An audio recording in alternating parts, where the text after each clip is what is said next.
Bom, dando continuidade ao simpósio, agora o professor Rafael. Caramba, hein? Tema interessante, hein, Rafael? Vai falar um pouco mais sobre periodização.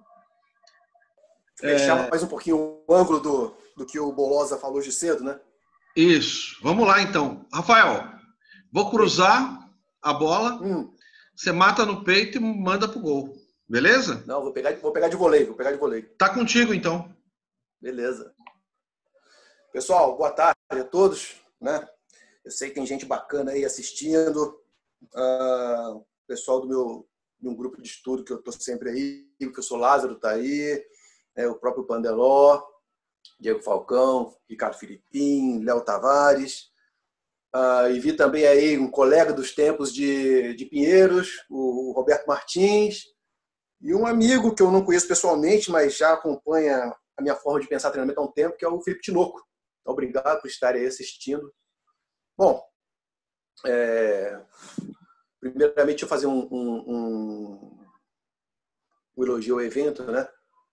É sensacional isso está acontecendo. Dessa forma online, assim, mais pessoas podem ter acesso à forma dos vários palestrantes, de como entendem o tema que colocam. E, principalmente, né, por manter vivo essa ideia do professor Fernando Oliveira, que eu peço a todos que quem puder, né, colaborar lá na vaquinha e a gente poder bater aquela meta lá, certo?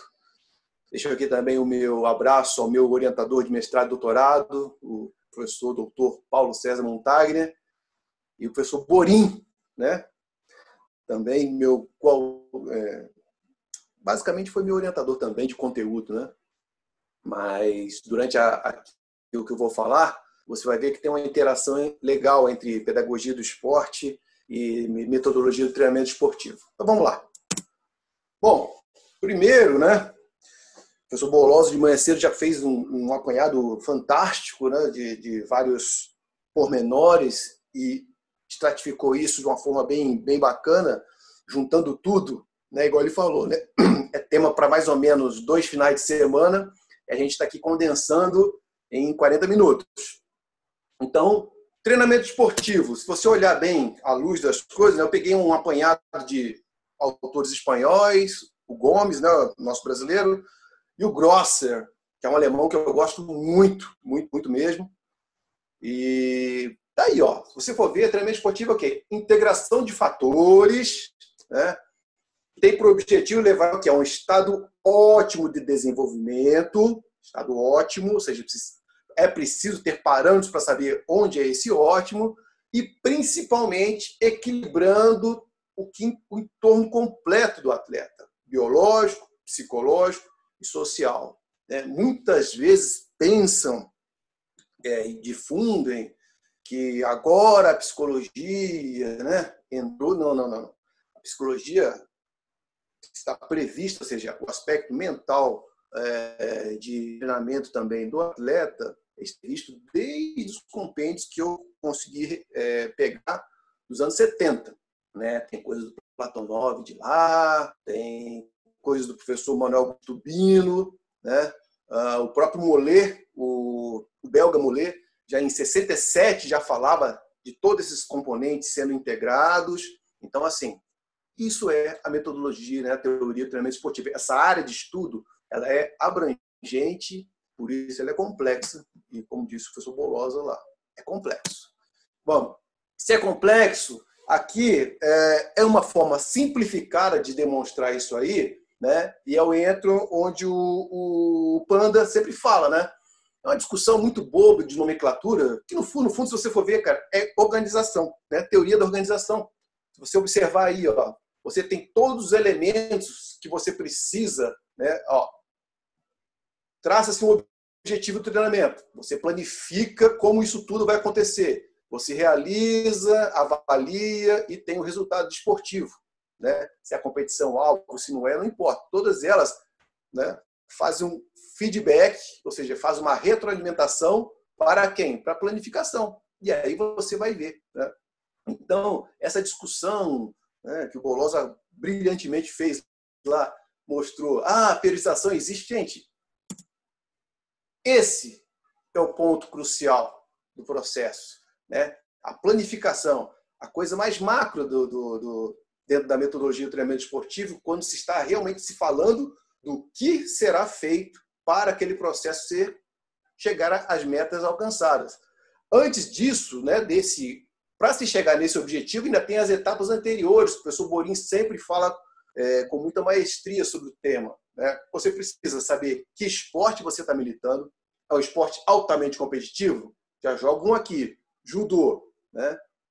Não precisa nem pensar a nível de Olimpíada, não. Se você pensar em termos de jogos regionais de São Paulo, jogos abertos, é altamente competitivo para quem está ali treinando o seu atleta local, né? Então, você tem que saber o grau de competitividade desse esporte, né? E você tem que saber também que nível de adversário você vai encontrar e, principalmente, para iniciar, para startar a sua planificação, como que você vai desenhar isso tudo, né? Você precisa saber o quê? Precisa saber quem você tem ou que grupo de atletas você tem, né? Você precisa de um diagnóstico inicial. E aí sim, após ter feito isso, você tem condições, né, de jogar as cargas e os vetores dessas cargas, certo? Para que aconteça o processo de treinamento e chegue ao objetivo. Bom, já que eu falei de planificação, o que ela é? É isso, a coordenação sistemática. Sistema, ou seja, tudo está integrado, né? Apoiada cientificamente, na maioria dos casos, nas melhores informações possíveis, até o momento, nas informações úteis, né? De todos os meios necessários para você programar, controlar, analisar, fazer a correção, né? Tudo buscando um rendimento ótimo, né? Seja de curto ou longo prazo, né? Eu tenho muita habilidade para desenvolver planificação de curto prazo. A vida me levou para esse caminho. Seleções de base, atletas de esporte de combate, onde eu fui o head, né? E pude traçar esse processo. Eu fui o responsável pelo processo, né? Ontem, quem falou aqui foi o Diego Falcão, ontem à noite, e ele já tem uma experiência gigantesca, né? A gente é amigo de longa data, ele me ensina muito nessa parte, os processos mais longos, né? 6 meses, 1 ano, e as coisas precisam continuar acontecendo ali. São coisas similares em termos de conceito, mas se modificam muito na hora da aplicação daquilo que você planifica. Vamos lá. Então, se eu entendi que planificação é todo esse processo integrado, certo? O que acontece? Eu preciso agora a execução. Jogar isso... Opa, tem o microfone aberto aí. Eu jogar isso para cima de uma linha temporal, para cima de um período de tempo. Ou seja, a realização, a forma como se vai distribuir essas cargas, né, e conteúdos, seria a periodização. Que nós, recentemente, recente assim, a gente fala de umas 3 décadas para cá, a nomenclatura pode ser usada também como estrutura, né? Estruturação do treinamento. Porque para romper com essa ideia de periodização foi o que o Matveev fez, periodização... Gente, nós entendemos, quando teve uma live, se eu não me engano, em março ou abril, do cubano Armando Gonzalez, né? Que é do grupo do Borin lá também na Unicamp, ele falou, gente, eu cheguei no Brasil aqui, achei muito engraçado essa discussão sobre periodização, porque a gente fala de planificação. A periodização é isso aí, né? É simplesmente a estrutura, né? A organização temporal do processo, onde tem um início e um fim dessa preparação e competição, né? E como isso será organizado, como isso será distribuído, como que cada área, cada conteúdo do treinamento será, quanto de participação cada um dele vai ter, né? Então, quando, por exemplo, eu estava na seleção, aqui tem um exemplo meu da preparação da seleção feminina de 2016. Veja, né? Todo o controle dos componentes que tinham lá do treinamento, ou seja, do conteúdo que tinha, né? A gente consegue fazer. Precisa de um tempo e uma habilidade razoável no Excel, mas se você sabe o que você quer, né? Se você sabe o que você procura, você acaba entendendo o que você encontra. Frase do Borin também, né? Hoje eu trabalho como treinador de endurance, né? Ciclismo, MTB, speed, ultra trail. Eu já controlo de outra forma, né? Outros dados me são mais... Eu preciso de ter uma noção básica da carga limite que cada atleta precisa receber, né? Eu preciso ter o que eu prevejo, o que eu encontro e o que encontro a partir da carga real do que aconteceu na prova, né? E não negligenciando carga por carga, e sim você tem que entender o conteúdo da carga, né? O vetor que leva ao estresse orgânico, que é o conteúdo da carga, né? Então, tudo isso, esse aqui é uma atleta de MTB, a Martine, então ela tem muita seriedade com a planilha dela, então ela está sempre cumprindo os treinos, é sempre fácil de monitorar, então eu coloquei aqui porque está sempre bem preenchido, né, dentro daquilo que eu previa, né, e do que acontece, né, do que eu previa e do que acontece.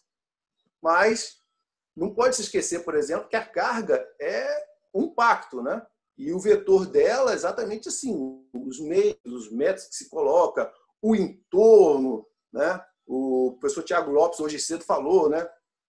O aspecto mental, o quanto isso influencia na capacidade do atleta de se desempenhar ou não, né? Tudo isso é preciso ser entendido, né? Então, a planificação é esse processo, e a estrutura, ou seja, a periodização, é colocando isso numa linha temporal e vendo como que esses conteúdos são distribuídos e organizados, né? A estruturação por pêndulo, o próprio Forteza fala, né? A Bolonza citou ela hoje cedo aqui também, é a origem, são os pais, né, do Sindo de Forteza. Como é que funciona lá, né? Então perceba que essa conversa sobre mais especificidade, menos cargas gerais, já vem lá de trás, porque o Arosiev e o Kalinin já colocaram isso, foi em 71, pelos todos os livros que eu já li sobre a estruturação de pêndulo, e eles colocam muito claramente, por exemplo, apesar de, naquele período histórico do esporte, a Guerra Fria já estava bem firme, bem forte, já as competições internacionais eram muito delimitadas, né? Era Mundial e Olimpíadas. Dentro dos países onde os esportes eram levados muito a sério, não importa por qual motivo, não vou entrar nesse mérito agora, né? O pau quebrava já, certo? Por quê? Por exemplo, esporte de combate na antiga União Soviética é algo, por exemplo, luta olímpica, é algo altamente competitivo para todos aqueles países que ainda hoje existem, o Azerbaijão fortíssimo. E aí o que acontece? Eles já não tinham essa questão de se preparar para a Olimpíada, porque eles primeiro precisam se destacar no ambiente interno, né? na sua comunidade interna de desportistas, e isso já levou o Arosiev e o Kalinin a raciocinar sobre maior especificidade durante mais tempo do macrociclo, certo? Aí, por quê? Isso, cada um nessas modalidades, onde você compete sucessivamente, e quem frequenta um tapete ou um dojo sabe que, às vezes, uma visita no dojo já é um elemento competitivo, né? É muito distante você querer falar de preparar para daqui a X meses estar numa boa forma, né? Muito distante isso. Você basicamente precisa entrar e sair de uma forma, de um delta razoável, da forma ótima, e muitas vezes dentro da própria temporada. Então, a estruturação por pêndulos e também a mesma ideia, né? E o Forteza nunca fala que a ideia original é dele, né? É isso, né? Entrar e sair da forma desportiva, muitas vezes dentro da própria temporada. Bom, isso resumidamente, é isso. Você ficar oscilando entre quanto de carga geral e quanto de carga específica cada atleta ou cada grupo de atletas vão receber, né? Vai receber para poder estar nessa condição de boa competitividade o tempo inteiro, certo? Então, aí vem a pergunta. Atleta de elite, carga geral, né?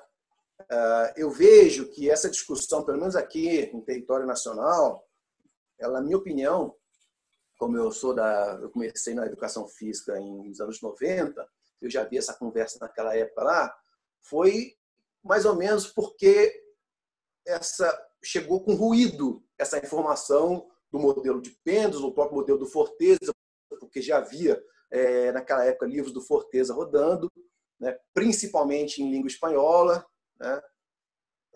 Nós temos muito poucos livros aqui, para falar bem a verdade, sobre metodologia de treinamento, bem poucos. Se você pegar a editora Pai do Tribo espanhola, né? Você entra lá, você fica realmente chateado.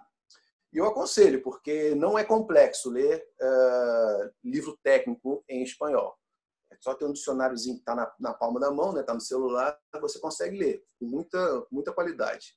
Mas então, aí vem carga geral, atleta de elite não precisa. A pergunta toda é exatamente essa definição de elite.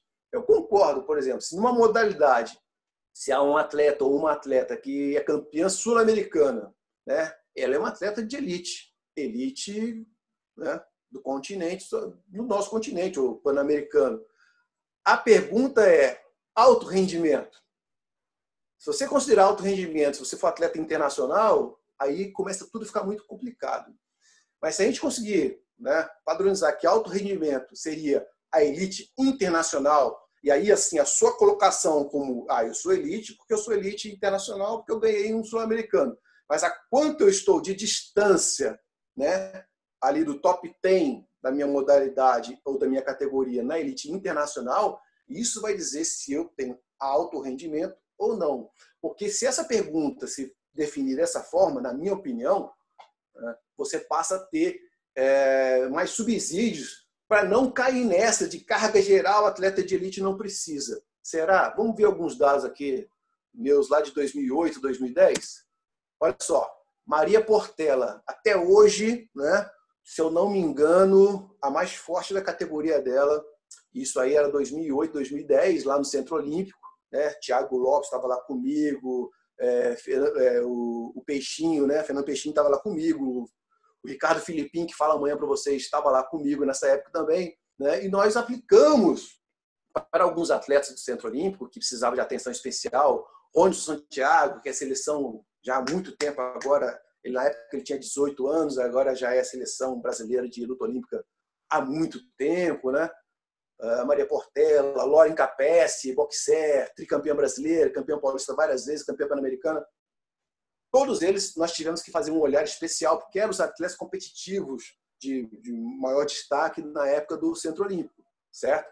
Então, tivemos que criar uma estrutura de treinamento para eles, né, para determinados modelos. Ou seja, em 2008, a Portela estava entrando para a seleção brasileira, beliscou sua prata no Sul-Americano. Veja bem, e em 2010, que é o meu último ano lá, no laboratório, ela já era titular absoluta da categoria, correto? Em 2008, quando a gente começou um processo, ela estava chegando na categoria, na seleção. Em 2010 já era titular absoluta e foi para Londres na sequência, em 2012, com muita bagagem já, com uma atleta muito perigosa na categoria 70 quilos do judô, certo? Então, veja bem, o que acontecia lá? Nós fizemos essa ideia, né, de estruturação com cargas gerais e cargas específicas, ou especiais, não importa o nome que queira usar. A questão toda básica é por que geral? Porque, assim, força, a Maria Portela, por exemplo, ela nunca foi problema, ela já é naturalmente muito forte, certo? Então, a gente, às vezes, tinha que resolver problemas para 4, 6, 8 semanas. Né? Força já era, não havia essa necessidade. Entretanto, a capacidade dela de resistência específica ali, né? de resistência de potência, de luta, para aqueles 5 minutos de combate e aproximadamente 5 combates com um delta aí de 10 minutos, um pouco mais que isso, num campeonato, ela já tinha grande dificuldade. Fosse isométrica de tensão manual para suportar isso tudo, né? Então, havia necessidade de cargas mais gerais também. Né? Bom, veja bem, né? Considerando isso que eu falei, e considerando também que também na mesma época falava-se que a validade ecológica do teste, né? Que o engate para membro superior não pegaria, não seria suscetível a alterações de melhora de um atleta de elite. Veja aí, pessoal, dá uma olhada aqui. Ó. Em 2008, né, o que ela gerava de potência máxima e potência relativa. Depois, em 2009, né, aproximadamente, esses dados foram mensurados a cada 3, 4 meses, mas, enfim, mais fácil pegar só em certos momentos, né? Aumentou significativamente, né, no ano seguinte, né, lembrando que o peso dela não oscila muito, né, e aqui também no último ano, né, em 2010, foi o último dado que eu tinha do tempo que eu estava lá, né. Se a gente jogar por relativo, né, seguiu aumentando também, né. Isso mostra que os dados são importantes, né? Tanto que a ferramenta de avaliação foi eficiente, né? E a forma de abordagem também teve uma eficiência em função disso. Comparando com os dados do professor Franchini, que tem aqui, que tinha no seu livro sobre judô, ele mostra sobre os dados das polonesas, se você observar bem, a Maria Portela chega basicamente nesses dados, um pouco abaixo no absoluto e um pouco acima na relativo por peso, né, dos valores do engate de braço para a melhora de judô. Aí, lembrando, né, não estou dizendo que isso é o mais correto, é o menos correto, eu estou bem fora desse mundo, que hoje eu vivo de treinar atletas, né, é outra conversa. Agora, entretanto, lembra que eu falei? Se em 2008 ela estava entrando para a seleção, indo para um sul-americano e beliscando uma prata, e em 2010, esse último ano aí, ela já era titular absoluta e atleta forte na categoria internacional, e ainda assim ela era suscetível à evolução, entrando com cargas gerais e testes até sem a tal validade ecológica do teste e tudo, ela ainda era suscetível a mostrar isso aí. Então isso mostra, de certa forma, aquilo que eu estava dizendo, né? Ela pode ser uma atleta de elite por estar no sul-americano, mas ainda tinha muitos gaps da preparação integral dela para ser um atleta de alto rendimento, na minha concepção do que eu estava explicando aqui, certo? Ou seja, ela estava indo para isso, sanando alguns gaps, ou seja, melhorando algumas coisas de base, né? Pode, eu até prefiro, né? Mas eu não quis usar a nomenclatura do próprio Forteza, mas eu até prefiro usar base, cargas de base, cargas específicas, porque base dá um entendimento melhor. Para chegar à potência, eu preciso de força, né? Para ter uma recuperação dia após dia de treinamento, eu preciso de condição aeróbia, né? Melhorar meu VO2 até um limite ótimo, enfim. Fora os meus achados lá, vou trazer o outro, né? Augusto Navarro, dividi quase 2 anos de Bragança Paulista com ele, né? No tempo que eu estava lá no Centro Nacional de Desenvolvimento do Atletismo, e sempre que eu tinha uma oportunidade, eu estava lá conversando. Ele, Lázaro, né? Por quê, cara? Eu estudei e a minha maior habilidade como head sempre usei e gostei muito de trabalhar com o modelo do Forteza ou o modelo do pêndulo, vai? Eurosier. E eu precisava do quê? A partir do momento que eu tinha contato direto com cubanos, que eu via que realmente dominavam amplamente a metodologia do treinamento, era com eles que eu ia ver se eu estava correto nas minhas análises, nas minhas observações, com o que eu via na literatura e nas minhas aplicações práticas, ou não, né? Felizmente eu estava. E alguns ajustes finos, né, por essa facilidade de estar lá com eles, né, eu felizmente ganhei, né? Não tive não tem problema com essa vaidade de perguntar, correto? Então vamos lá. Cargas gerais para atleta de elite e altíssimo rendimento, sim ou não? Pega aí do justo. Ó. Darlan, se eu não me engano, eu tenho um pouco de dúvida se o Russo Navarro pegou o Darlan arremessando para 15 ou 17, ainda assim, disso para 22,61, ou que ele tem feito sempre aí, acima de 22 sempre agora, gente, é um universo.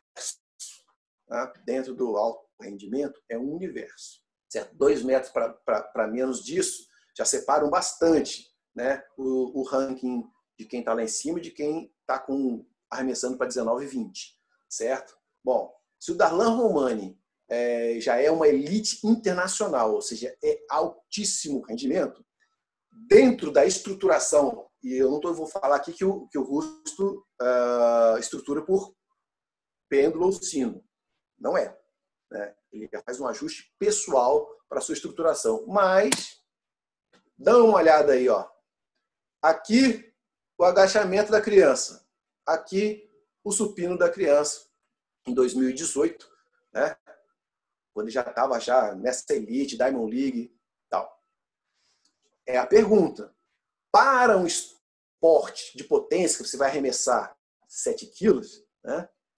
Aí pode levantar. Nossa, essas cargas são negligenciáveis porque perde a especificidade. Será? Né? Essa relação ainda está muito mal explicada. Na minha opinião, está muito mal explicada. Né? Porque no cotidiano, né? E aí sim, analisando os vetores da carga, ou seja, a metodologia, a distribuição do que você faz na hora no momento onde essas cargas elevadas são aplicadas e a transição para onde ela vai virar a potência específica da prova, né? Ali é que está o segredo. Né? Porque pensa comigo, se o Russo Navarro tem um ouro e uma prata olímpica, bota a mão no atleta, os atletas sobem de categoria, como aconteceu com o Darlan. Né?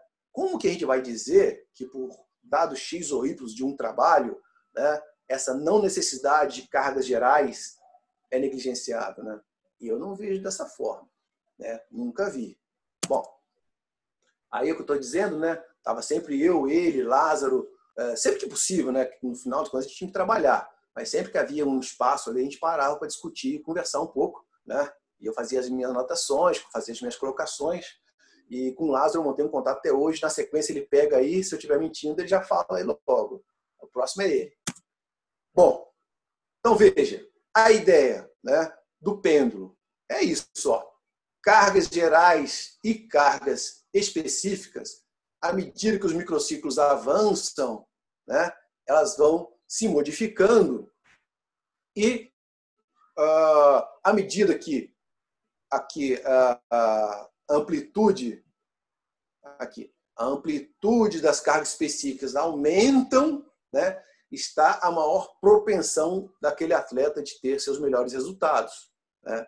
Isso, de uma distribuição, numa macroestrutura, pode variar muito.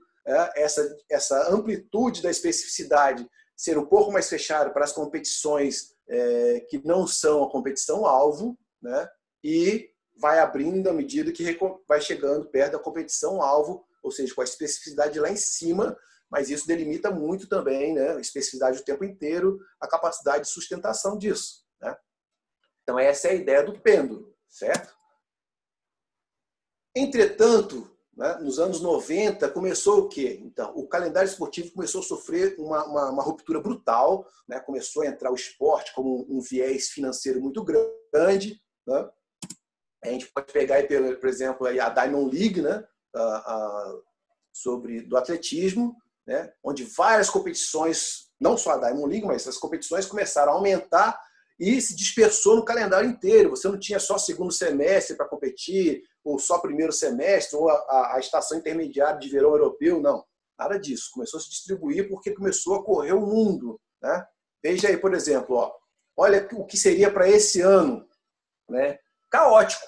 Para quem olha e não tem a manha de estar ali no cotidiano do treinamento, veja, de abril a junho desse ano, né, se não tivesse havido a paralisação, olha o que seria o calendário da Diamond League aí para essa modalidade, de 100 até aqui no dardo, entendeu? Olha isso, né, pintadinho aí. É muita competição, concorda? E valendo grana. E aí sim, essa mudança, a partir dos anos 90, nessa distribuição das competições e na importância das competições, né, não só o olímpico tinha importância mais, né, forçou o quê? Forçou a mudança técnico-metodológica da dinâmica das cargas, em magnitude, caráter, orientação, tudo, e naquilo que, se você pegar Platonov, o próprio Forteza, você pegar Grosser, né, todos eles falam. Né, aquela estrutura que se desenha, ou o bloco, ou o modelo original do Matveev, ou o próprio pêndulo, sino, é só uma estrutura montada de acordo com um momento ou para algum determinado tipo de atleta que você tem em mãos, certo? E você, treinador, à medida que você compreende isso, você é obrigado a forçar essas fronteiras para ajustamento para onde? Para a sua realidade local, a realidade do seu atleta ou do seu nível de competitividade. Tá? Bom, aí veio então quem? Veio Forteza, eu ainda tenho 10 minutos, né? Veio Forteza com essa ideia de, em cima de forçar as fronteiras do pêndulo, ele então, para a realidade dos atletas cubanos, né? Eles então achou que poderia ser modificado um detalhe muito específico.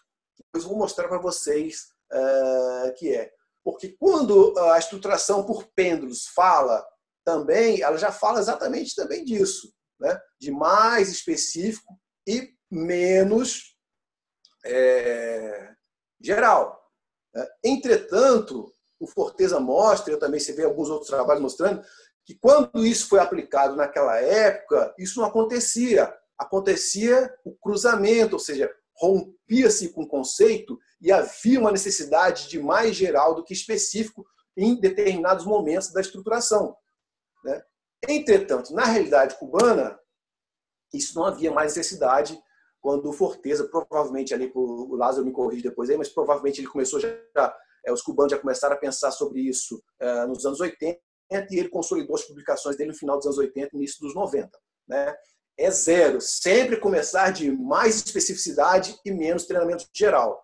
E aí, acredito eu, que os anos 90 foi quando eu estava na faculdade, começou a vir os ruídos aqui para o Brasil, né? Mal explicados, mal entendidos, mal compreendidos e já lançados à luz de publicações, de que o atleta, já por ser elite, alto rendimento, tinha que ter mais especificidade. Veja por que isso foi é um ruído, isso não é muito correto. A realidade do atleta cubano é essa. Ó. Esse é o professor Julián, né, junto aí, que também trabalhava lá em Bragança, e eu sempre tinha oportunidade de almoçar junto com eles, e a gente conversava muito. Quando eu tocava nesses assuntos com ele, uma vez ele me falou da realidade dele. A treinadora dele, por volta dos 15, 16 anos, só liberou ele para maior especificidade e menos treinamento geral quando ele fez isso aí. Ó. Ele fez 6 avanços impecáveis nessa posição, com a barra no alto e 70 quilos. Pensa quantos atletas nossos de 16 anos, que seja, né, do atletismo para lançamento e arremesso, que já tem mais encorpados, que seja, vamos pegar aí, nossos atletas do voleibol, e você compara com a média dos cubanos, essa realidade não existe. Né? Essa preparação uniforme que poderia existir lá, aqui não. Aqui, à medida, por exemplo, quando chega em altos centros como o Pinheiros, isso já está deteriorado. Né? O atleta chega lá pela sua qualidade técnica, mas nada garante que ele chegou fisicamente harmonioso. Certo? Então, a estruturação por sinos com especificidade elevada, sempre com maior percentual do que cargas gerais, é para essa realidade cubana. Foi o que o próprio Forteza cita, onde ele rompeu com o modelo de pêndulo. Bom, a minha aplicação prática de algumas, eu trouxe essa aqui, ó, o Jefferson, né? Mais de 10 anos de região estrangeira, especialista em vários esportes de combate, preparação para o Mundial de Luta Livre Esportiva, treina lá com o mestre Bosco de Angra, e me pediu ajuda, eu estava em São Paulo ainda, não tinha voltado para a minha cidade, para Resende. Bom, o que nós tivemos que fazer? Pedir ajuda, o professor Hilton Conservani fez a parte nutricional e os treinos de força da minha planificação, e o professor Léo Tavares, né, que é faixa preta de karatê, muito habituado com o esporte de combate, tocou os treinos, numa forma geral. Eu só estruturei. Olha aí, ó. Em 4 semanas, nós tivemos 4 semanas, 5 foi só de ajuste para ele viajar, na sexta ele já estava competindo. Foi uma situação muito complexa. Esse cara tem problemas no joelho, problema nas cervicais, problema na lombar. Né? Eu tinha como entrar com o conceito de sinos imediato com ele? Sem chance, sem chance. Né? Eu precisava saber tatear o que ele estava precisando mais. Força, problema zero. Ele sempre teve isso aí, 1,90 m e pouco, 115 quilos, forte igual um touro. Né? Eu tinha que trabalhar o quê? Mesma coisa da ideia da Portela. Fazer ele suportar a carga de competitiva, que seria mais ou menos de 5 a 8 combates. Certo? Então, se você for ver a minha distribuição aqui, né, Em laranja, tá? Carga geral. Em azul, tá? Carga específica. Eu comecei rompendo mesmo, pelo modelo anterior. Primeiro geral, para a gente ver o que ele tinha, maior parte, intervalados e corridas e movimentação dentro do tatame, que gerasse uma melhora dele, dessa aptidão aeróbia, né, e do sistema misto, né, e menos relacionados ao combate em si, propriamente dito. E à medida disso aí foi se ampliando. Veja, ó, aí já comecei a substituir, né, a carga específica começou a entrar, porque nós tínhamos muito pouco tempo, tudo controlado, mas o desenho não tem nada de harmonioso como aparece no livro de texto, certo? Bom, esse sobre o aspecto técnico-tático, né? Dentro do aspecto físico, pior ainda, né? Foi muito mais condensado, muito mais parelho, a gente levou por 2 semanas isso, mais ou menos 6 sessões por semana, né? Entre força e os treinamentos intervalados, né? Para chegando aqui na terceira, quarta semana, lembra? A quinta semana é uma semana mais ou menos de ajuste lá, seria o taper, né? Mas não foi possível medir, porque já estava em viagem, né? E na sexta semana ele competiu. Então já foi uma amplitude completamente diferente, né? Mas insisti bastante com cargas gerais aqui, para poder garantir que ele vai suportar aquilo que ele se propõe a receber lá na competição e no curto prazo. Lembra, né? Curto prazo. Algumas fotos do processo, né? Aqui bastante trabalhando, aqui uma ideia é a força isométrica, resistência de força isométrica de alta intensidade, né? Aqui a mesma coisa, aqui é o intervalado, aí dentro da ideia, a via bioenergética aqui é específica, mas o mecanismo de realizar não é específico, porque não tinha sparring do peso dele, e quem é de esporte de combate sabe que quando chega nessas horas os sparring somem, né? Quando pega um cara muito bruto, a galera costuma não aparecer. Então, resolvemos isso aí utilizando o exercício intervalado com distâncias programadas, né? O Léo pesa a mesma coisa que ele, pesava, agora o Léo está emagrecendo, né? Mas, enfim, isso aconteceu. Resultados. Esse era o dia nesse intervalado aqui, tem quantidade de ações que ele realizava este movimento aqui, né? Opa, perdão. Em 1 minuto. Essa foi a estrutura para esse intervalado, né? A forma com que eu distribuí para a primeira semana, né? Observe aqui, ó, primeira semana, segunda semana, sempre o segundo bloco de exercício, ele sempre fazia o melhor dele, né? E aí eu observava um delta decrescente aqui, né? Desse melhor.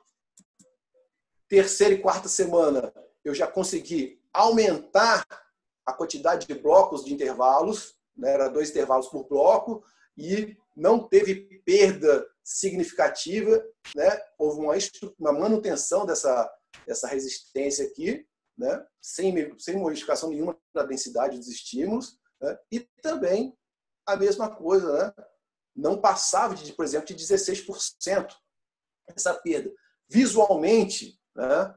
Também não havia essa perda. Então, ou seja, 16% é um valor muito interessante para nós ali, no campo de prova, sem nada para poder medir, ou medir apenas pelos dados possíveis de serem feitos. Ok? Aqui já é o integrado entre conteúdo técnico-tático e conteúdo físico, né? Essa é a distribuição do sino, vendo que não teve jeito, né? Mesmo no geral, a primeira semana foi uma predominância de cargas gerais, ou seja, foi uma estruturação mais por pêndulo do que por sino, mas definitivamente conseguimos chegar na penúltima semana, né, com uma amplitude do sino aqui para especificidade muito grande, né, e foi satisfatório. Por quê? Não por causa da minha estruturação, muito por mérito do atleta, muito por mérito dos treinadores, né, do Bosco, que prepara muito bem os caras, é muito bom nisso tudo, mas deu certo, né? Essa é uma imagem da final, né? Esse foi o campeão, e o legionário está aqui, foi vice-campeão, fazendo 6 lutas, né? Isso para nós foi muito bom para um desafio de 5 semanas de preparação, 4 semanas com a mão na massa e 1 semana conversando pelo WhatsApp, certo? Aí, gente, vem aí. Só essa estruturação é boa? Gente, isso não existe. Para quem treina alguém, isso não existe, né? Existe a estruturação eficiente, né? Cada um, se souber trabalhar com a estrutura que é mais confortável como treinador e você compreende ela muito bem, né? Ela vai ser eficiente, né? Tudo bem, você quer ir para o norte. Se você não acertar certinho ali onde você queria ir, mas você vai ficar bem pertinho, vai ficar ali do lado, tal. Você nunca vai para o sul, entende? Né? Amanhã quem vai falar para vocês é esse cara aqui, ó, grande amigo meu, Ricardo Filipim. Ele não faz a menor, ele não gosta de estruturar, ele não desconsidera, mas ele não gosta, ele não estrutura a planificação dele para os nadadores do Pinheiros por pêndulo ou por sino, né? Ele trabalha com blocos rígidos, né? Como o Boloso falou de cedo, não, nada de blocos rígidos, adaptações, forçando as fronteiras, ele vai mostrar aí para vocês, né? Ainda assim, tem os resultados dele. Olha o Guido aí, primeiro brasileiro a nadar os 100 costas para baixo de 53, certo? Exatamente porque fez, ao longo de 10 anos, aplicando um mesmo modelo, entendendo que aquele modelo precisa ser maleável e forçar algumas fronteiras, e você usar o conceito básico do modelo, mas você precisa fazer os seus ajustes. Isso não é possível se, por acaso, você não tem controle e organização. De novo, aí eu pego sempre uma frase que o Panda fala, cara, o princípio de tudo é organização. A mesma coisa da ideia da teoria organizacional das empresas é para o treinamento. Se você tem organização, você anota seus dados, você analisa seus dados, você tem uma habilidade mínima, né, com dados, precisa ter, gente. O treinador precisa ter uma habilidade mínima com dados, né? Pelo menos entender um pouquinho de vir padrão, tá ótimo, né? E você analisar o cotidiano das suas temporadas, você passa a ter um modelo eficiente. Ok? Então, eu deixo aí. Muito obrigado. Meus contatos aí no Parler e no Instagram. Quem quiser depois mandar as perguntas lá, eu as responderei. E, Panda, super obrigado. E fechei. Grande professor Rafael, muito boa apresentação, gostei bastante. E queria te agradecer demais, viu, Rafael? Muito obrigado.